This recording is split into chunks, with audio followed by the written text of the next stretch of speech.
시청자 여러분 안녕하십니까. 굿모닝 이코노믹스 경제연풍 시작합니다. 어제 열린 올해 첫 한국은행 금융통화위원회에서는 기준금리를 현행 3%로 유지하기로 결정이 됐습니다.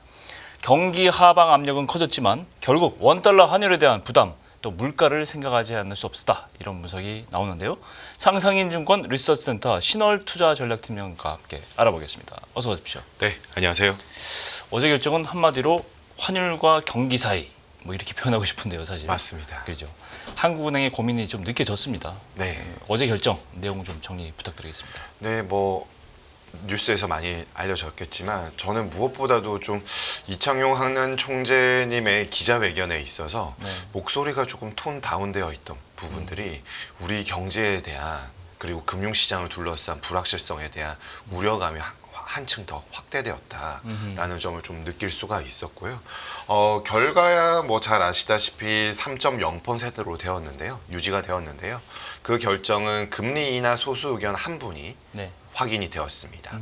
지난 11월에는 2회 연속, 약 15년 만에 2회 연속이라는 금리 인하를 단행했었을 때에는 그렇죠.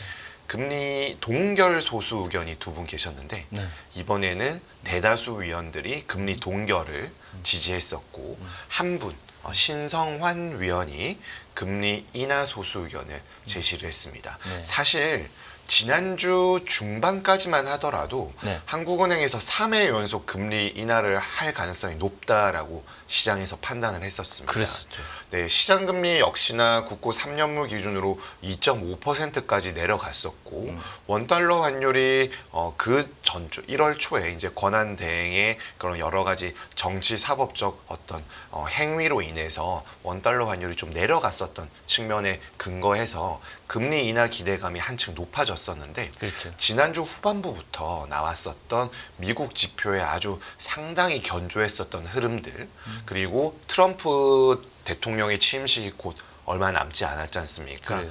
이러한 여러 가지 대외 요인에 대한 부담감이 커졌고 연준 역시나 금리 인하에 대한 스탠스가 연간 2회로 제시를 했지만 그보다 줄어들 수 있다라는 경로에 대한 그런 가능성까지 높아지면서 주 후반 그리고 이번 주 초반에 금리 동결에 대한 인식 그리고 그런 흐름, 그 환경들이 좀 조성이 되었다라고 해서 금통위원분들이 아무래도 1월 중순에 있을 트럼프 그리고 말에 있을 FOMC 등 여러 가지 대외 환경에 대한 좀 불확실성을 좀 더 관망하고자 하는 그런 그런 인식들이 좀 더 커지면서 금리 동결이 나왔습니다. 그렇죠.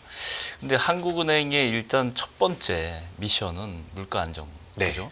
근데 두 번째가 이제 요즘만큼 금융시장 안정, 거시경제에 대한 고민을 이 강조할 때가 그렇게 드물거든요, 사실. 그렇죠. 그만큼 말씀하신 대로 대외 환경이 지금 불확실하고 트럼프 행정부 발족하고 또 FOMC도 결정돼야 하고 미국 물가도 봐야 되고 한미 금리 차도 봐야 되고 봐야 될 게 한두 가지가 아닙니다.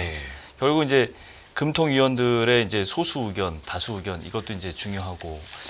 포워드 가이던스 보니까 앞으로 3개월 내에 추가 금리 인하는 꼭 필요하다 이렇게 말씀한 금통위원들은 전원이에요, 사실은. 그죠? 그러니까 한원 총재가 얘기했잖아요, 그죠? 각 위원들마다 특징 이걸 좀 얘기해도 되는지 모르겠는데 특징들이 좀 있을까요? 일단 포워드 가이던스 뭐 요즘에 의미가 있는가 없는가 뭐 여러 가지 있지만 방금 말씀 주신 것처럼 한국은행의 입장을 약간 고려할 필요가 있는 게.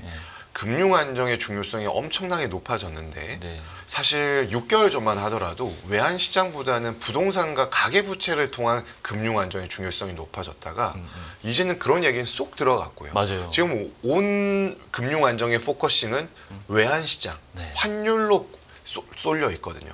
그러니까 사실 정책의 어떤 주안점을 두는 데 있어서 대내외 환경 요인들의 변화가 극심하다라는 점은 그만큼 통화 정책의 시계 확보가 쉽지가 않다라는 점을 의미하겠고 이번처럼 3개월 내 추가 금리 인하 필요성 6분이 전원 동의한 거는 동결에는 유의미하게 있을 수 있지만 정책을 조정을 해야 하는데 6명 모두 3개월 내 이렇게 얘기를 하는 경우는 정말 드문 케이스이기 때문에 그만큼 금리 인하에 대한 압박은 살아있다라고 봐야 되겠고요. 그렇죠. 결과적으로 외환시장의 안정성, 이 부분은 국내 요인도 일부 있겠지만 예. 대부분은 달러와 연동되는 미국 경제, 정책, 정치와 연동이 되고 있기 때문에 대외 요인에 대한 확인이 이후에는 금리 인하가 가능하지 않을까라고 보여집니다. 네. 뭐 잘 아시겠지만 뭐 사실 이 금통위원 분석은 뭐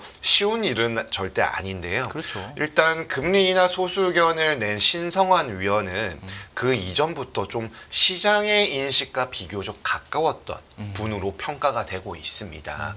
특히나 어제 좀 발언에서 이창용 총재님이 좀 상세히 설명을 했는데요. 네. 지금 외환시장이 불안하고 외환시장 원달러 환율이 올라가게 되면 수입 물가의 상승이 소비자 물가의 상승으로 전개가 될 가능성 때문에 대부분 이 요인에 대한 불안감을 떨쳐내지 못하고 있는데요. 신성환 의원은 여기에 대해서 두 가지 측면에서 반론을 제기하면서 금리 인하 소수 의견을 제시를 했습니다. 네. 첫째, 원달러 환율이 더 올라가면 어떡하냐. 그런데 이미 이러한 부분들은 금리 인하를 선반영을 했다. 금리 인하에 대한 선반영이 흐름 속에 있기 때문에 금리 인하를 실제적으로 한다고 해서 원달러 환율의 추가 상승 가능성은 제한적일 것이다 라고 얘기를 했고요. 네. 두 번째, 물가에 미치는 영향이 더 중요한데요.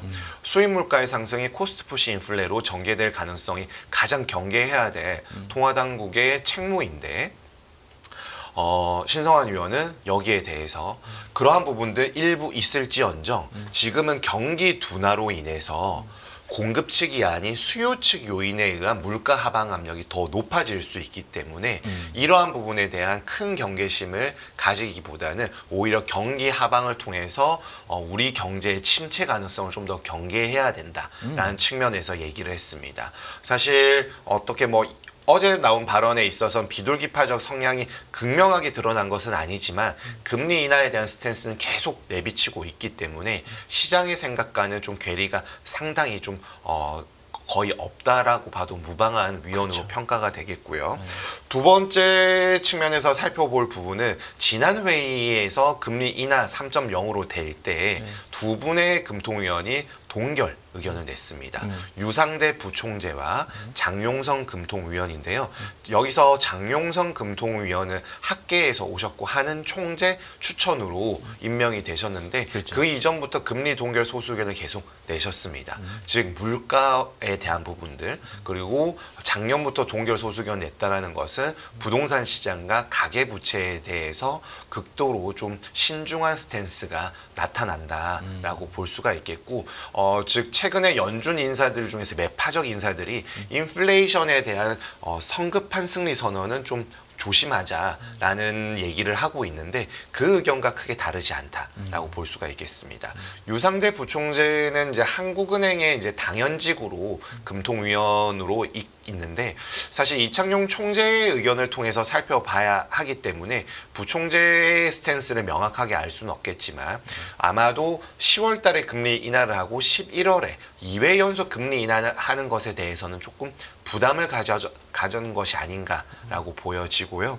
나머지 황건일, 김종화, 이수영 위원 등은 사실 뭐 시장과 의사소통을 최근에 좀 활발하게 하고 계시고 전반적으로는 중립적인 스탠스에서 시장과 그런 물가에 대한 부분들을 그때그때 주안점을 조금 무게중심을 유연하게 하는 그런 스탠스가 보여지고 있기 때문에 지금은 먼저 금리 인하를 하기 위해서는 신성환 위원을 봐야 되고 금리 인하가 안 된다, 동결이 된다라고 하면은 장용성 위원을 보는 부분들이 가장 좀 선행성을 띠지 않을까라고 시장에서 평가를 하고 있습니다.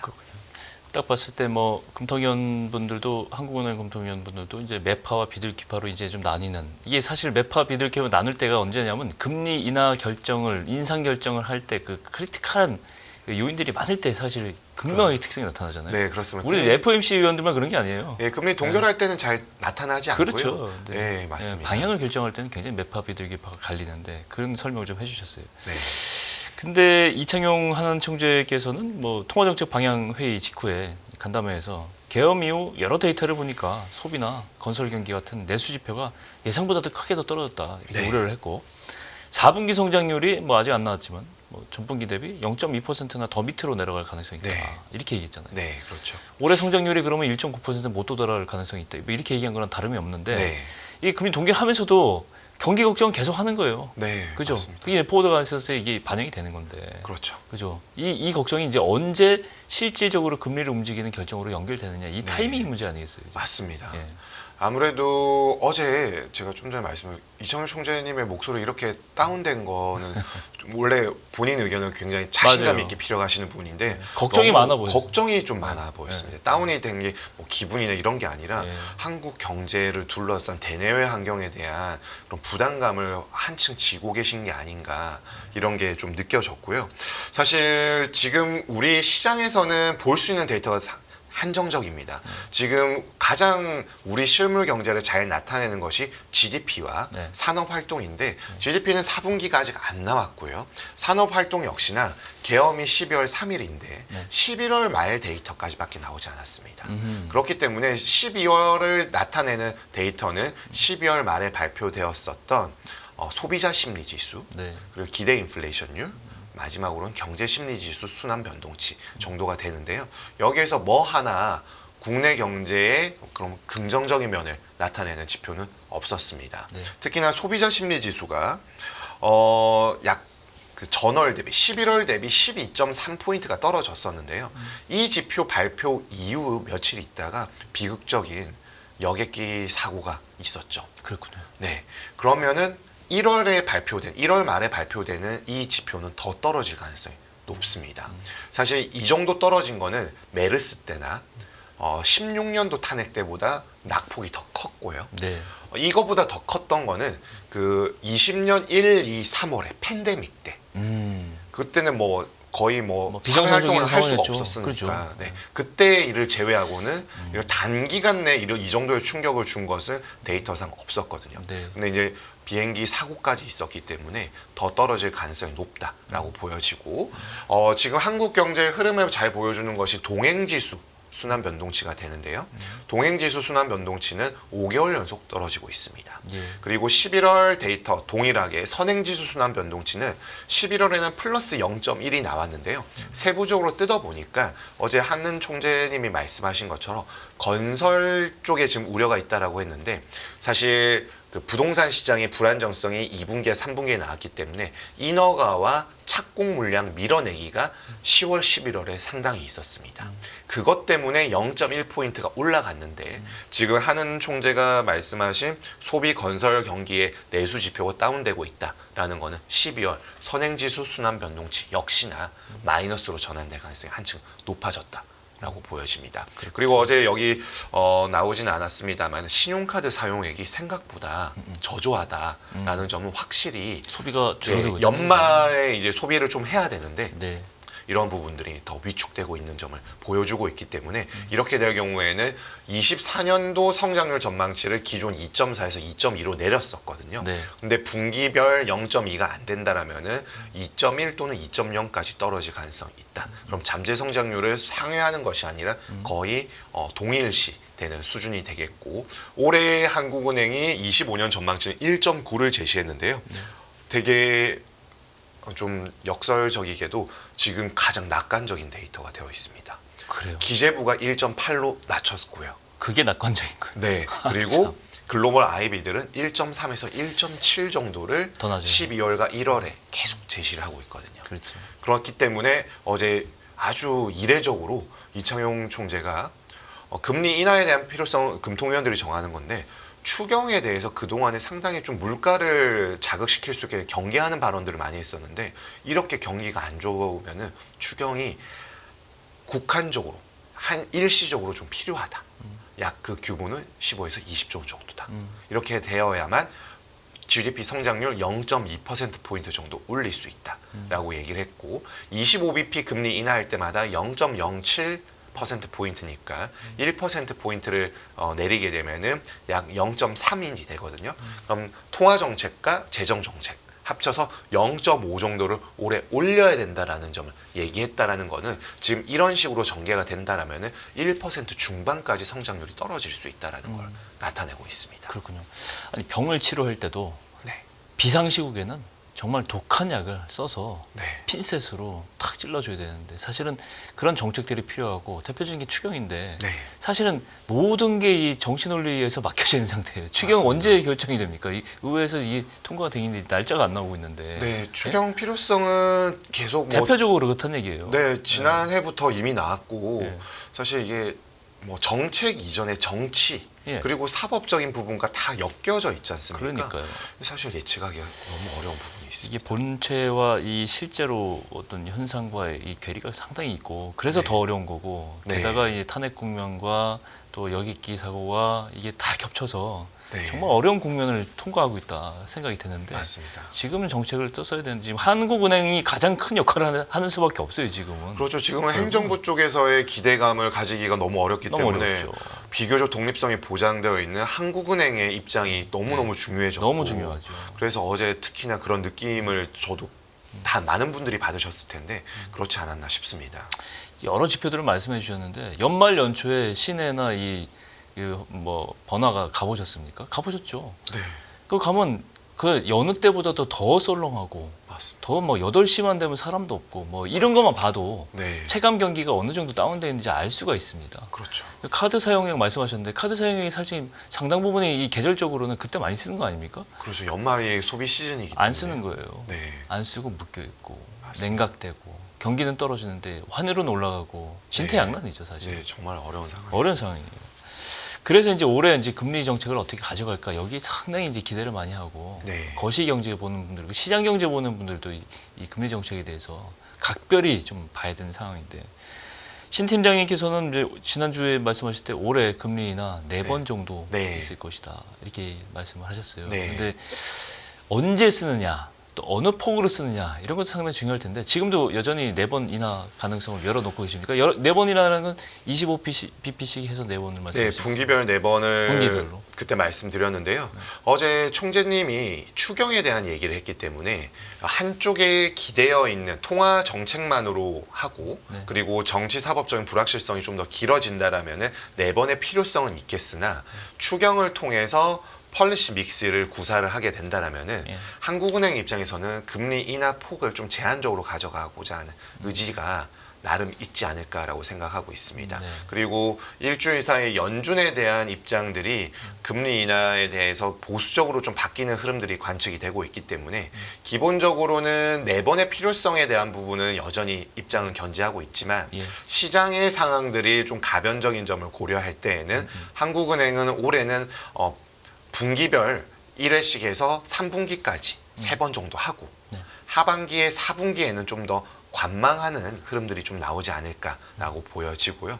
역시나 그 점은 이를 좌우하는 것은 외환시장 그리고 추경의 규모를 통해서 금융 안정이 도모가 되었을 때 폴리시 믹스를 통화 정책만으로 하는 것이 아니라 재정 정책과 함께 한다라면은 그치. 한국은행 입장에 있어서는 2.25 정도까지 내리지 않을까라고 생각이 되고요.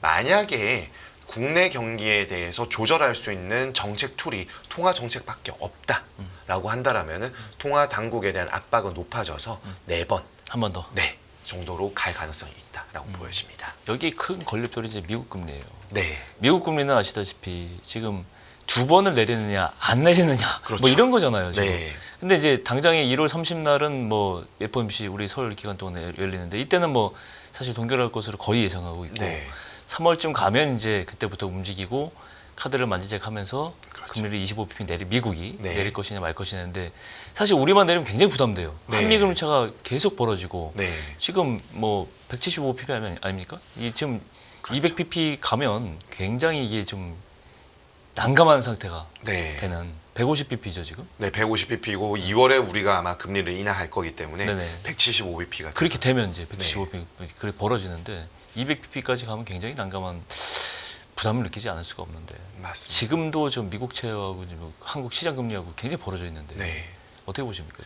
일단 원달러 레벨에 대한 부분들보다는 외화 자금 시장의 유동성 측면에서는 비교적 정말 그 소버런 리스크를 극대화시킬 수 있는 환경은 아니라고 진단을 하고 있기 때문에 예. 우리의 독자적인 행보를 아예 가능성을 배제하기는 조금 다소 극단적이다라고 보고 있고요. 그럼에도 불구하고 지금 우리 금리가 10월, 11월에 금리를 내렸었잖아요. 뭐 여러 가지 이유들이 있었는데 그냥 심플하게 생각을 해본다라면 그때는 미국이 금리를 내리고 있었을 때요. 그러니까 우리도 부담이 없었던 부담 거예요. 없죠. 네, 뭐 여러 이유도 있지만. 네네. 근데 지금 금리를 내려야 하는데 외환 때문에 금리를 못 내렸지만 여기 또 열흘 있다가 FOMC가 있지 않습니까? FOMC가 금리를 안 내린다고 하니까 우리만 금리를 내기에 참 부담스러운 상황이 된 거죠. 네. 그렇기 때문에 3월 정도에 연준이 금리 인하 카드를 만지작하는 그런 모습이 나온다면 2월에는 한층 여유롭게 금리를 내릴 수 있는 거고요. 만약에 연준이 지금 이번 주에 나온 지표들이 그래도 비교적 괜찮게 나왔기 때문에 시장 금리가 4.8까지 갔다가 미국의 10년물 기준으로 4.6까지 후퇴를 하게 되었고 달러 인덱스 또한 109 후반까지 갔다가 108 109 사이에서 왔다 갔다 하고 있거든요. 이러한 부분들은 그래도 연준의 금리 인하에 대한 기대감은 유효하다라고 보여지고 전일 밤이죠. 월러 연준 이사도 금리 인하 여전히 지금 국면에 있다. 근데 횟수는 그때그때 좀 다를 수 있다라고 얘기한 것들을 보았을 때에는 연준 역시나 금리 인하에 대한 국면들을 아직 뭐 무효화하기는 너무 성급한 판단일 것이고 금리 인하에 대한 국면들이 어떤 식으로 전개될지 거기에 또 다른 변수는 이제 트럼프 행정부의 출범을 앞두고 있는데 트럼프 당선인은 지금 그러고 있죠. 하루만큼은 독재자가 되고 싶다. 그만큼 초반에 본인의 정책적인 툴들을 다양하고 공격적으로 하겠다라는 것들이거든요. 이에 대해서 연준이 어떻게 받아들이고 연준이 미국 경제에 미치는 영향들을 어떤 식으로 전망을 하느냐에 따라서 향후의 정책 경로가 달라질 수 있는 부분들은 우리 통화당국 역시나 고민하는 대목으로 판단하고 있습니다. 이렇게 어려운 역학관계가 형성이 돼 있지만 1월에 네. 1월 미국 CPI 튀는 걸로 나오면 네. 다 바꿔야 돼요, 사실. 또 맞습니다. 저는 그렇게 생각합니다. 네. 그죠? 지금 맞습니다. 한번 딱 이제 미국 CPI가 물가가 좀 진정이 되니까 네. 뭐 하방도 뭐 내리는 것도 뭐 감당할 수 있지만 뭐 이렇게 얘기하는데 위로 올라버리면 함부로 못 내립니다. 또. 맞습니다. 그죠? 그 네. 신락 같은 희망도 사실 사라지고 네. 위로 튀면 우리는 금리를 인하할 카드가 좀 더 점점 희박해지는 네. 그런 상황이 오지 않습니까? 이번 주가 CPI 때문에 상당히 경계심을 있었는데 좀 누그러졌지만 여전히 그 물가에 대한 부분들을 완전하게 뭐 물가를 잡았다라고 진단하기엔 좀 다소 이른 시점이기 때문에 그렇죠. 말씀 주신 것처럼 물가 지표에 대한 경계심 거기에 미국 경제는 워낙 성장세가 견조하기 때문에 이러한 부분들이 성장과 고용에 미치는 그런 부분들까지 계속 다 봐야 되는 한미 금리 차가 되면 이제 자본 유출이 계속 이제 직접적으로 문제가 되는데 뭐 그때도 말씀하셨지만 지금까지는 크게 외자가 좀 밖으로 빠져나가는 게 좀 생각보다는 좀 덜한데 이게 사실 상시 스탠바이 상태다 저는 그렇게 생각하는데 네. 200pp 벌어지면 어떻게 될지 모릅니다. 네. 네, 그렇기도 하고 어제 뭐 미디어 질문도 있었는데 하는 기자회견에서 정치적 불안이 대외 신인도에 미칠 영향 네. 생각해 보신다 뭐 이렇게 물어봤잖아요. 네. 그죠? 맞습니다. 이게 이제 대외 신인도가 딱 그 이슈가 나오기 시작하면 뭐 자본 유출 뭐 이런 네. 거 생각하시고 신용 등급 하락 맞습니다. 뭐 그게 같은 얘기인데 네.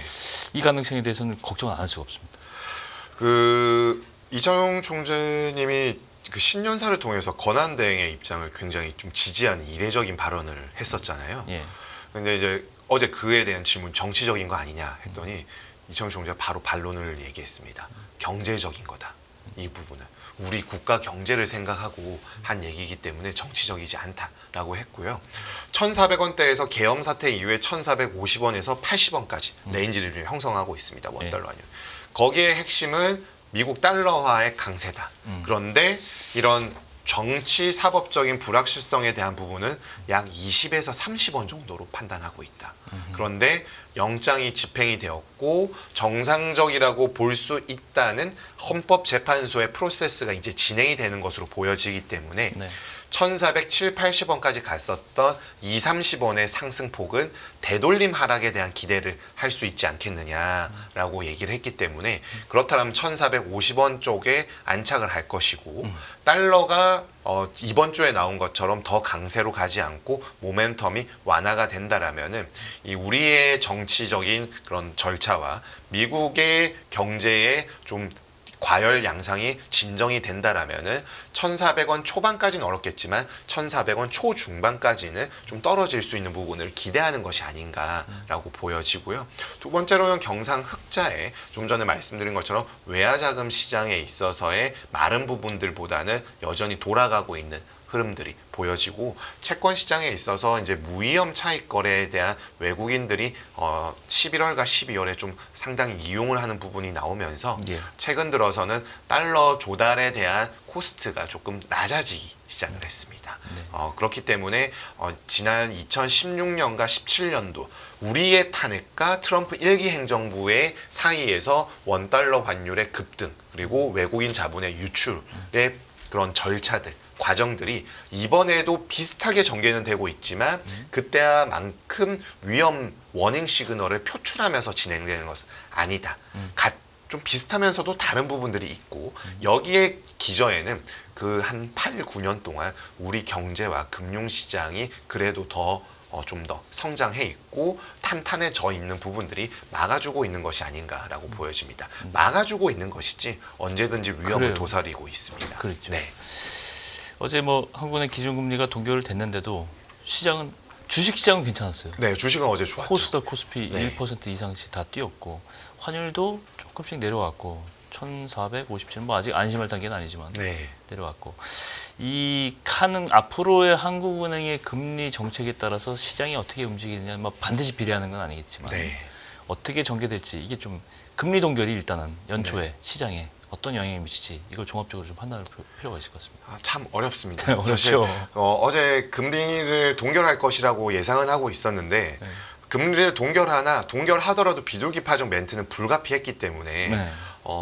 그런 흐름은 했지만 이미 시장이 대부분 인지를 하고 있어서 시장 반응은 비교적 크지 않을 것으로 예상했습니다만은 어제는 채권 시장은 당연히 금리는 내려갔지만 네네.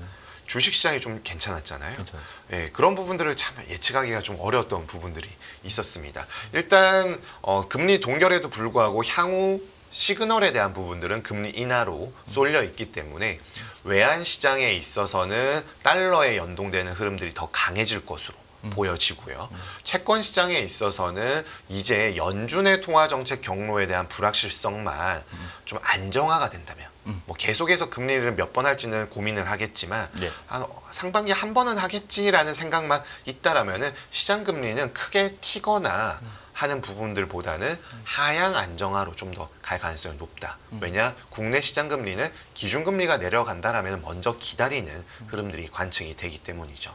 근데 더 어려운 부분들은 사실 금리에 대한 영향력도 있고 실적 장세가 이제 본격적으로 나오게 되고 거기에 미국 장과도 연관이 되는 주식 시장이 되겠는데요. 네. 워낙에 지난 12월에 우리 국장이 비교적 좀 좋지 못한 흐름들을 나타냈기 때문에 이런 좀 비관적인 분위기가 팽배해 있었지만 연초 출발은 그렇게 나쁘다라고 보기는 좀 어려운 상황에 생각보다 괜찮은 것 네, 같아요. 있고 그리고 좀 주요 바이오나 뭐 반도체야 뺄래야 뺄 수 없는 상황이고 조선기계 그리고 좀 그나마 바닥을 다지고 있다라는 화장품 또는 뭐 필수 소비재에 대한 부분들에 대해서 좀 빠르게 순환매가 나타나는 것이 아닌가라고 좀 진단을 하고 있습니다. 전반적으로 인덱스 자체를 올리기에는 이 금리 재료만으로는 좀 역부족인데요. 그렇죠. 그리고 삼성전자가 또 올라줘야 되고요. 그렇죠. 그렇지만 12월과 같은 진바닥 다지기의 국면이기보다는 꿈틀꿈틀대는 부분들은 그래도 금리를 인하해 준다라는 기대감이 조금 형성이 된다라면은 거기에서 수급 장세에 있어서는 비교적 긍정적인 부분들이 플러스 하나 정도는 더 올라가는 흐름들이 연출되지 않을까라고 생각하고 있습니다. 주식시장은 모든 것을 반영하는 경기의 모든 것을 반영하는 선행인데 네, 이게 좀 회복이 돼야 네. 희망을 가질 수 있는 그렇죠. 그런 부분들이 많은데 국장에 대한 관심이 다시 부활하기를 좀 기대를 네. 해봐야 되겠습니다. 네, 상상인증권 신월투자전략팀장 모시고 한국은행 금통위 결정에 따른 영향과 전망들을 짚어봤습니다. 오늘 말씀 고맙습니다.